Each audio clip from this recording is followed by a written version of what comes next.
Now students, just to remind you, in our last class or in the last lecture, we have discussed the field at a particular point due to uniform charge distribution, continuous charge distribution, and that is uniform also. We are discussing a very important question. It's a question that has been asked recently in CBSE 2016. This question has been asked. What is this? Here, to find the electric field intensity at the axial point of a ring. There is a ring. Let's consider a ring. Alright? You can understand the orientation of the ring. The ring is placed so that the plane of the ring is perpendicular to the plane of the board. It's placed like this, and here is the radius of the ring is A. It's a uniformly charged. Let us suppose the ring is charged by Q, capital Q amount of electricity. Listen to it carefully. It's charged by Q amount of electricity and uniformly it is charged. And the axial point is P. Axial point means the P is a point on the axis of this ring, where we have to determine the electric field intensity due to this entire ring. Then, if the total charge on the ring, what is Q? Q is the total charge on the ring, Total charge on the ring is Q.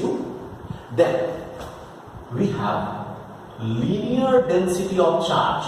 Linear density of charge on the ring, that is lambda, should be Q divided by twice by A. I hope all of you are agreed. Twice by is the perimeter of the ring. It is this. Then, if I consider a small element of length dl at the top of the ring, alright, then this dl, small element dl, must act as a point charge. So, what is the charge of the element dl? Charge of the element dl. Element, here I get of length dl. Length dl should be dq, should be lambda into dl. Very clear? If you remember our last discussion. Okay. Then, how to find out the field? Now see, obviously the field, electric field will be acting along the line joining like this. You see, it will be acting like this. I write here dE1 vector. Look at this, dE1 vector. It's like this. Now, say this distance is, suppose I consider this distance as R from element to the concerned point. Similarly, if I consider exactly similar element of length dl, just diametrically opposite side, here dl, and if we join this also, it will be acting like this, dE2 vector. Look at this, one is dE1 vector, this is dE2 vector. Just you can note it down. I remind you again, the orientation of the ring is perpendicular to the plane of the board, means the plane of the ring is perpendicular to the plane of the board. I think you can now understand what's happening. dE1 vector, dE2 vector. But mind this, here dE1 vector mod should be equal to dE2 vector mod should be equal to d. Their magnitude will be the same. And what will be the magnitude? What will be the magnitude? dE should be k dq by r square. I hope all of you are agreed. Will be this. I think all right it is. Then here, see the discussion here.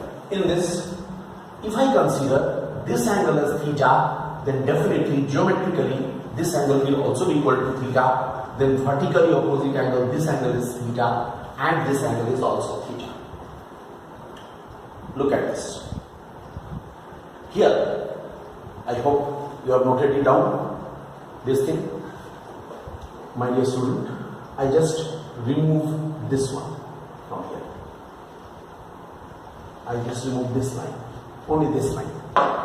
Here, see, D1 vector and D2 vector both may be resolved into their components.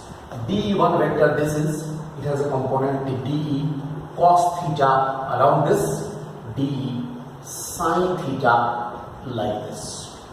Similarly, this is, I say, D2 vector has been resolved into two components, d cos theta, d sin theta. D1 vector will also be resolved into the two components. One is dE cos theta, another is dE sin theta. Just look at this carefully. No problem. From this, it is very easily we can see the component d sin theta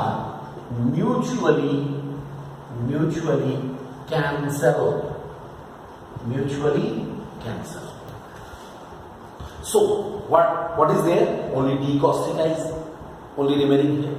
Now see, students, if I consider this type of the diametrically opposite elements of length dl along the whole periphery of the ring everywhere, then what we shall get?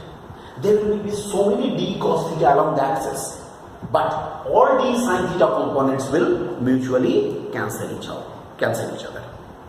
Then what will happen? What will be the total field? What will be the net field at P?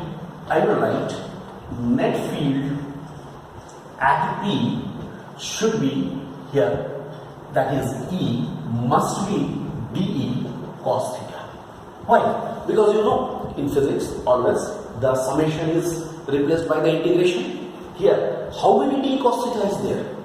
We don't know. So what we do? We sum them up. Now what we have? Integration.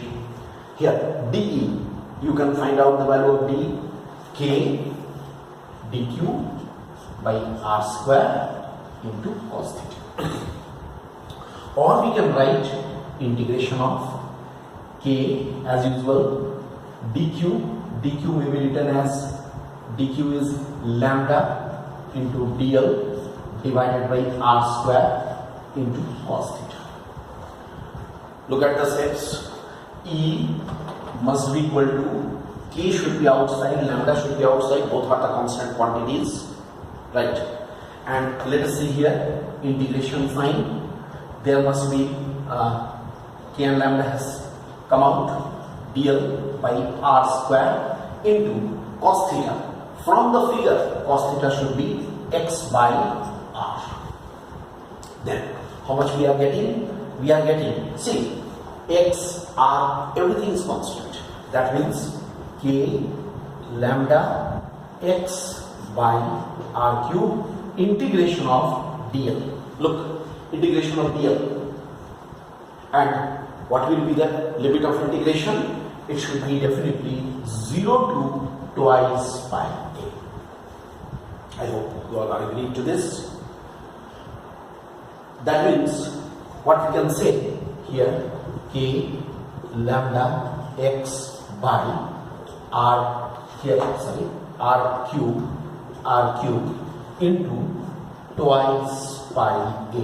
I hope on integrating we are getting this value. Look at this. Then what is lambda? You know, k into lambda. In place of lambda we write q x by r cube. Here q divided by, I write twice pi a. Here also twice pi a. Both twice pi a will be cancelled. Look at this. at what step we are reaching. Then I just rub it off here, I remove it at this point. Then what we are getting, E should be equal to, I write here K Q X divided by R cube. Look, R cube. What should be R cube? R cube will be, here I write, R should be equal to x square plus a square to the power half. So R cube should be x square plus a square to the power 3 by 2. So from here I write x square plus a square to the power 3 by 2. So finally what we are getting, E is equal to 1 by 4 pi epsilon naught qx by x square plus a square to the power 3 by 2. Look at this final expression. This is our final expression. This is the electric field intensity at the point P, that is the axial point of a uniformly charged ring. I hope all of you got this. No problem should be there.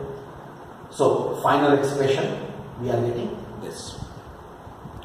Okay, this is the final expression.